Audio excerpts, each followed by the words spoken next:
এটা গত বছর ২০২৪-এ একবার আয়োজন করা হয়েছিল লাল জুলাইয়ের কবিতা, এবং সেখানে কবিতা পড়েছিলাম। এবারও এসেছি কবিতা পড়বার জন্য, এবং এখানে জুলাই কেন্দ্রিক সব কবিতা পড়া হবে।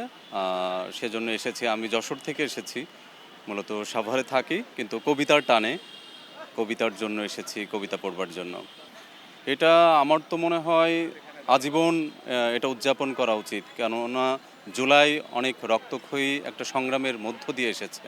হ্যাঁ, অনেক শিশু তাদের আত্মত্যাগ, অনেক শ্রমিক, অনেক ছাত্র জনতা, তাদের উপর যে নিপীড়ন নির্যাতন চালানো হয়েছে তারই প্রেক্ষিতেই জুলাইকে আমরা শুধু কবিতার মধ্য দিয়ে সীমাবদ্ধ রাখবো না, বরং আমাদের সাহিত্য সংস্কৃতি বিভিন্ন অঙ্গনে জুলাইকে আমরা ধারণ করতে চাই এবং এটা ছড়িয়ে দিতে চাই বিভিন্ন জায়গায় বিভিন্ন ক্ষেত্রে।